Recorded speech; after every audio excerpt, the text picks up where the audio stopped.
The night was cold, the kind that seeps into your bones and makes you crave warmth in any form. I stood in the kitchen, stirring a pot of soup, the steam rising in soft curls that fogged the window above the sink. My name is Eleanor, and at 44, I have worn the badge of single motherhood for most of my life. My son, Leo, now 22, has been my anchor, my reason to keep going through the storms of life. We've always been a team, just the two of us, navigating the world with a closeness that felt unbreakable. But that night, something shifted, and I found myself standing on the edge of a precipice I never knew existed. Leo came home late, his broad shoulders slumped, his dark hair falling into his eyes. He looked exhausted, the kind of tired that goes beyond physical. He'd been juggling a full-time job at a local bookstore and night classes at the community college. Chasing a degree in literature, his passion for books was something we shared. But lately, I could see the weight of his ambitions pressing down on him. "Mom," he said, his voice low, almost a whisper, "I don't feel so great." His hazel eyes, usually bright with a quiet intensity, were dulled, shadowed with fatigue. I set the ladle down, my heart tightening with worry. "You look wiped out, sweetheart. Why don't you lie down for a bit? My bed's warm and the house is freezing tonight." Our old Victorian home, with its creaky floors and drafty windows, always took forever to heat up in the winter. Leo nodded, too tired to argue, and shuffled toward my bedroom. I followed, grabbing a heavy quilt from the linen closet, my maternal instincts kicking into overdrive. All I wanted was to make him feel safe, to ease the strain I could see etched into his face. In my room, Leo collapsed onto the bed, his long frame sinking into the mattress. I draped the quilt over him, tucking it around his shoulders like I used to when he was a boy. He murmured a quiet, "Thanks, Mom," and closed his eyes.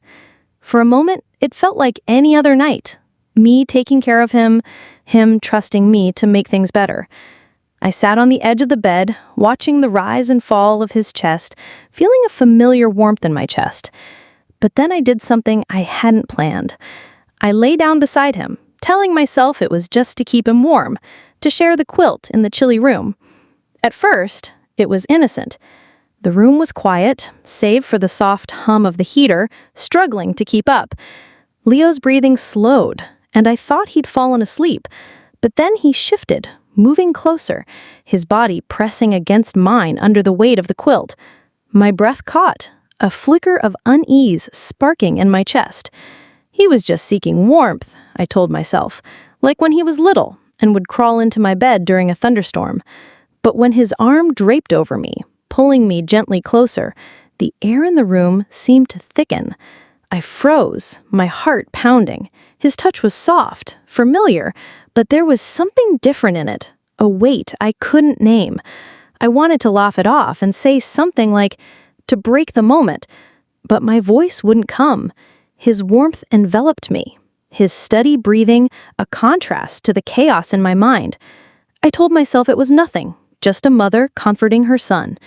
But then I felt it, a hardness under the quilt, unmistakable and jarring. My pulse raced, a wave of panic crashing over me. This wasn't right. This wasn't supposed to happen. I lay there rigid, my thoughts spiraling. Leo was my son, my boy, the one I'd raised through sleepless nights and endless sacrifices. But in that moment, with his body so close, I felt something else. A pull, a warmth that wasn't maternal, that scared me to my core. I hated myself for it, for even noticing the way his breath felt against my neck, the way his fingers rested lightly on my arm. I wanted to push him away, to leap from the bed and run, but I couldn't move. The silence was deafening, each second stretching into eternity. Leo stirred, his head lifted slightly, his eyes met mine, and I saw something there that made my stomach twist, a softness, a vulnerability that mirrored my own confusion. "Mama," he whispered, his voice barely audible, "is this okay?" His gaze searched mine as if he was as lost as I was.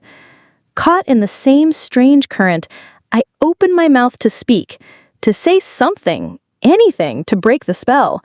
But no words came. Instead, I nodded, a small, hesitant movement that felt like a betrayal of everything I knew. He leaned closer, his face inches from mine. My heart pounded so loudly I was sure he could hear it. His hand moved, brushing a strand of hair from my face, a gesture so tender that it made my chest ache. I closed my eyes, trying to anchor myself, to remind myself who we were. But the warmth of his touch, the quiet intensity of his presence, pulled me under. For a moment, I let myself feel it. The closeness, the connection that felt both familiar and terrifyingly new. Then, just as quickly, Leo pulled back. He let out a shaky laugh, rubbing the back of his neck. His cheeks flushed. "Sorry, Mom," he said, his voice thick with embarrassment. "I didn't mean to. I don't know what that was." The spell broke, and reality crashed back in. I sat up, my hands trembling, trying to steady my breathing. "It's okay, Leo," I said, forcing a smile that felt brittle. "We're both just tired. It's been a long day." But it wasn't okay.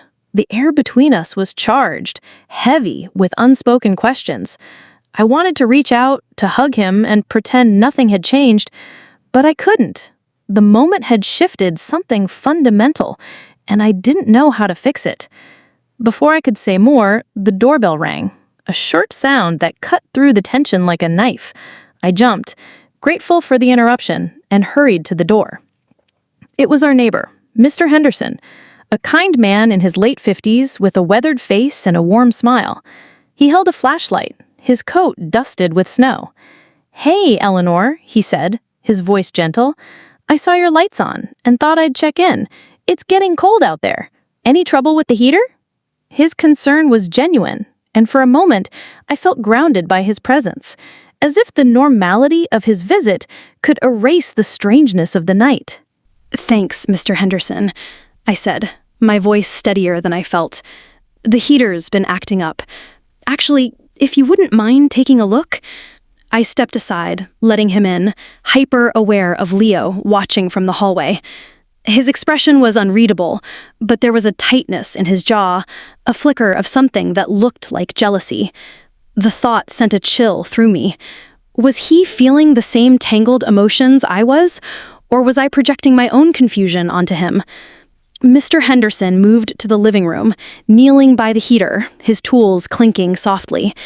He made small talk, asking about Leo's classes, about my job at the library.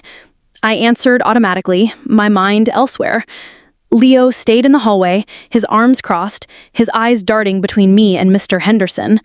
The tension in the room was palpable, a silent battle I didn't understand. I wanted to scream, to demand answers, from Leo, from myself, but I kept my composure, smiling at Mr. Henderson's jokes, pretending everything was fine. When Mr. Henderson finished, he stood, brushing his hands on his jeans. "All set, Eleanor. Call me if it acts up again."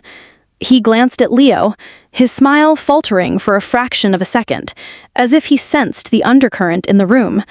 I thanked him, walking him to the door, and as it closed behind him, the silence returned, heavier than before. Leo was still in the hallway, his posture rigid. "You okay?" I asked, my voice soft. He shrugged, his eyes avoiding mine. "Yeah, I'm fine. Just didn't expect Mr. Henderson to show up." His tone was clipped, and I felt a pang of guilt, though I wasn't sure why. I wanted to press him, to ask what was wrong, but he turned and walked to his room, the door closing with a soft click that felt final. I stood there, alone in the dim light of the living room, my heart heavy with a mix of relief and dread. The night had unraveled something between us, something I couldn't name but couldn't ignore. I made my way to my room, sinking onto the bed, my thoughts a tangled mess. I replayed every moment, the warmth of Leo's touch, the look in his eyes, the way my own heart had betrayed me. I felt like a stranger in my own skin, torn between love for my son and a confusion that made me question everything. A soft knock at the door startled me. My pulse quickened, hope and fear mingling in my chest. "Come in," I called, my voice steadier than I felt. Leo stepped in, his expression guarded, his hands shoved into his pockets. He sat on the edge of the bed, staring at the floor, the silence stretching between us like a chasm. "Mom," he said finally, his voice low, "I'm sorry. I don't know what's going on with me. That earlier, it was weird, and I didn't mean to make you uncomfortable." His words were halting, each one laced with frustration and vulnerability. I could see the conflict in his eyes, the same storm I was battling. I reached out, placing a hand on his arm.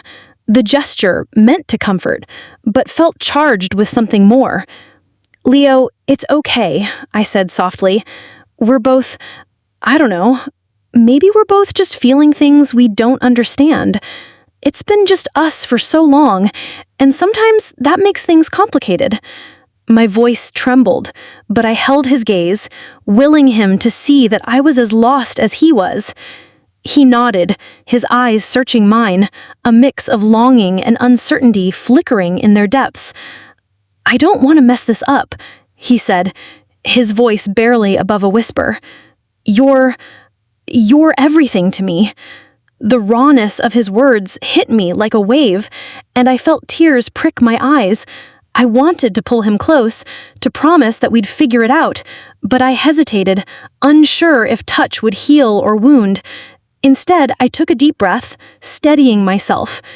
"Maybe we need to take a step back," I said, my voice gentle but firm. "We don't have to have all the answers tonight. Let's just give it time, okay?" He nodded.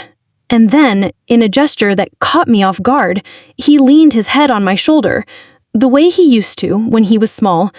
The familiarity of it warmed me, but the undercurrent of tension remained, a reminder that things weren't the same. I wrapped an arm around him, holding him close, my heart aching with love and confusion. We sat like that for a long time, the silence a fragile bridge between us. I knew we couldn't stay in this moment forever, that we'd have to face the questions looming over us. But for now, it was enough to be here together, even if the path ahead was uncertain. The knock at the door came again, sharp and insistent. I tensed, pulling away from Leo, our eyes meeting in mutual surprise. I stood, my legs unsteady, and opened the door to find Mr. Henderson again, his face etched with concern. "Eleanor, I'm sorry to barge in," he said, his voice urgent. "You seemed off earlier, and I just wanted to make sure you're okay." I glanced back at Leo, who was watching us, his expression unreadable. "We're fine, Mr. Henderson," I said, my voice trembling slightly. "Just a quiet night." He studied me, then Leo, his eyes narrowing slightly, as if he could sense the weight in the air.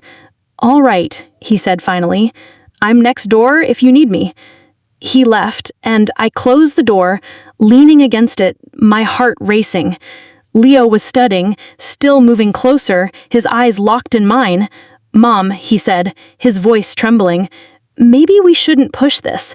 Maybe we need time."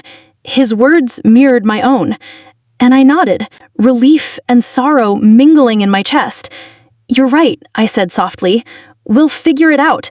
We just need time." He nodded, and we stood there, the space between us both a comfort and a barrier. As he turned to leave, I felt a pang of loss, but also a flicker of hope. Whatever this was, we'd face it together, one step at a time. Thank you for staying with us through this story. If you haven't yet, please hit the subscribe button for Amourithm. Your support means the world and keeps us sharing stories that resonate. Don't forget to like if this tale moved you, and join our community for more heartfelt narratives.